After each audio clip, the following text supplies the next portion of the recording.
Hello students, welcome back to our channel. ये इस video का पार्ट 2 है। पहली वीडियो पे हमने सीडीपी के 30 क्वेश्चन सॉल्व करे थे। इस वीडियो पे हम ईवीएस के बाकी के 30 क्वेश्चन सॉल्व करेंगे। देखिए, स्टार्ट करते हैं। पहला क्वेश्चन है, जो फसल है बरसात में बोई जाती है वो कहलाती है खरीफ की फसल है। ठीक है, ऑप्शन ए इसका राइट आंसर हो जाएगा, खरीफ की फसल है। निम्नलिखित में से कौन सा समाप्त होने वाला प्राकृतिक संसाधन है? ठीक है, जो समाप्त हो सकता है। ठीक है, हवा, पानी, मृदा और वन। ठीक है, जो इसका राइट आंसर हो जाएगा, सुटेबल है जो सबसे, वो हो जाएगा वन। ऑप्शन डी इसका राइट आंसर हो जाएगा। जल धारण करने की सर्वाधिक क्षमता किस मिट्टी में पाई जाती है? तो इसका जो राइट आंसर है ऑप्शन बी हो जाएगा, इसका राइट आंसर चिकनी मिट्टी में। ठीक है, चिकनी मिट्टी में सबसे ज़्यादा जल धारण करने की क्षमता पाई जाती है। आगे है, निम्नलिखित में से कौन सा पर्यावरण के लिए खतरा है? बढ़ते पौधे, बढ़ती जनसंख्या, बढ़ती फसल, उपरोक्त सभी। देखिए, अगर अभी के हिसाब से देखोगे तो बढ़ती जनसंख्या पर्यावरण के लिए खतरा बनी हुई है। ठीक है, ऑप्शन बी इसका राइट आंसर हो जाएगा। आगे है, अल नीनो क्या है? ठीक है, अल नीनो क्या है? तो इसका राइट आंसर है गर्म महासागरीय धारा। ठीक है, ऑप्शन ए इसका राइट आंसर हो जाएगा, गर्म महासागरीय धारा इसका राइट आंसर है अल नीनो। आगे क्वेश्चन है, रश्मि अपने छात्रों को चारों ओर देखने को प्रोत्साहित करती है और जो कुछ भी उन्होंने अवलोकित किया उसकी व्याख्या करने को कहती है। शिक्षण की किस विधि का प्रयोग उसके द्वारा किया गया है? ठीक है, अब देखिए वो बच्चे जो हैं यहाँ पर ऑब्जर्व कर रहे हैं पहले कि क्या चीज़ है। ठीक है, तो पहले मूर्त से अमूर्त की ओर इसका कॉन्सेप्ट होगा। पहले वो चीज़ों को देखेंगे क्या चीज़ है, उसके बाद में सोचेंगे। ठीक है, तो ऑप्शन बी इसका राइट आंसर हो जाएगा, मूर्त से अमूर्त की ओर। ऑप्शन बी राइट आंसर हो गया। आगे चलते हैं, क्वेश्चन नंबर 127। क्षेत्रफल की दृष्टि से भारत का सबसे बड़ा नेशनल पार्क कौन सा है? Hemis national park. देखिए, एनसीईआरटी पे इसका जिक्र किया गया, ऑप्शन ए इसका राइट आंसर हो जाएगा। पृथ्वी का फेफड़ा किसे कहा जाता है? अमेजन के वर्षावन। इसका भी एनसीईआरटी पर जिक्र किया गया, तो ऑप्शन डी इसका राइट आंसर हो जाएगा। आगे चलते हैं, क्वेश्चन नंबर 129। ये थोड़ा सस्पेंस में है, इस क्वेश्चन को हम अभी स्किप कर देते हैं। आगे चलते हैं, क्वेश्चन नंबर 130। स्तंभ 1 का स्तंभ 2 से मिलान करना है, तो जो इसका जो राइट आंसर हो जाएगा ऑप्शन बी। आप देख लीजिएगा, ऑप्शन बी इसका राइट आंसर है। विश्व जल दिवस जो है 22 मार्च को मनाया जाता है। उसके बाद विश्व पर्यावरण दिवस मनाया जाता है आपका 5 जून को। उसके बाद विश्व पृथ्वी दिवस मनाया जाता है आपका 22 अप्रैल और ओजोन दिवस 16 सितंबर को मनाया जाता है। ऑप्शन बी इसका राइट आंसर हो जाएगा। अगला क्वेश्चन है, मल जल तालाब के चारों ओर कौन सा पादप लगाना चाहिए ताकि शुद्ध जलवाष्प प्राप्त की जाए? इसका जो राइट आंसर हो जाएगा यूकेलिप्टस। ऑप्शन सी इसका राइट आंसर हो जाएगा। अगला क्वेश्चन है, ओजोन की मोटाई को किस इकाई में नापा जाता है? Dobson unit. ऑप्शन ए इसका राइट आंसर है। पूसा सदाबहार नामक मिर्च की प्रजाति निम्नलिखित में से किस रोग की प्रतिरोधक होती है? ठीक है, चिल मोज़ेक वायरस, तंबाकू मोज़ेक वायरस और पर्णकुचन और उपरोक्त सभी। इसका राइट आंसर है उपरोक्त सभी, ऑप्शन डी राइट आंसर हो जाएगा। अगला है, पर्यावरण संरक्षण अधिनियम किस वर्ष पारित किया गया? पर्यावरण संरक्षण अधिनियम जो है 1972 में पारित किया गया। ऑप्शन बी इसका राइट आंसर हो जाएगा। नेक्स्ट क्वेश्चन है, निम्नलिखित में से कौन सा जीव बिना पानी पिए सबसे अधिक समय तक जीवित रह सकता है? आप सभी लोग जानते हो, ऊँट इसका राइट आंसर हो जाएगा, ऑप्शन बी। ओप्पिको आंदोलन के प्रेरणता कौन थे? ठीक है, ओप्पिको आंदोलन के प्रेरणता कौन थे? इसका राइट आंसर है पांडुरंग हेगड़े। ठीक है, ऑप्शन बी राइट आंसर हो जाएगा, पांडुरंग हेगड़े इसका राइट आंसर है। आगे चलते हैं, क्वेश्चन नंबर 137। मछली में किस प्रदूषक पदार्थ की उच्च मात्रा में पाए जाने पर खाने से मनुष्य में मिनमाता रोग का उत्पन्न हो जाता है? इसका जो राइट आंसर है ऑप्शन बी, पारा इसका राइट आंसर हो जाएगा।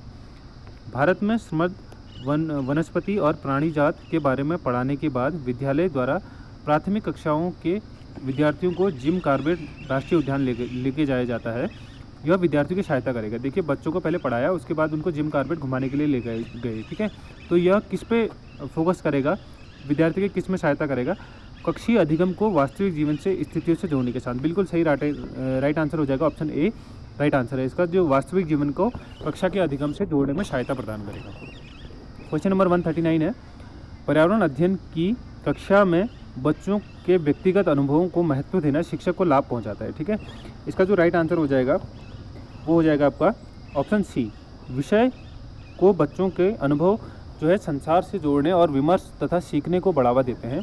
ऑप्शन सी राइट आंसर हो जाएगा इसका। आगे चलते हैं, निम्नलिखित में से किस स्थान में कौन सा ठंडा रेगिस्तान? ये बिल्कुल एनसीईआरटी से उठाया गया क्वेश्चन है, लद्दाख इसका राइट आंसर हो जाएगा, ऑप्शन सी।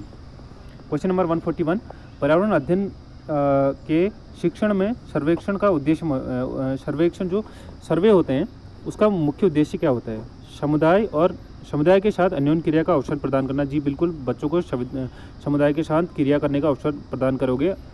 उसके बाद है बच्चों को विभिन्न लोगों के प्रति संवेदनशील बनाना। देखिए ये सर्वेक्षण का उद्देश्य नहीं होगा, ऑप्शन बी नहीं होगा, क्योंकि जो बच्चे हैं सर्वे करके लोगों के प्रति संवेदनशील ये किसी टाइप से मैच नहीं कर रहा है, ठीक है, तो संवेदनशील नहीं होंगे, तो ऑप्शन बी नहीं होगा। बाकी सी और डी भी इसका होगा, तो इसका राइट आंसर हो जाएगा ए सी और डी।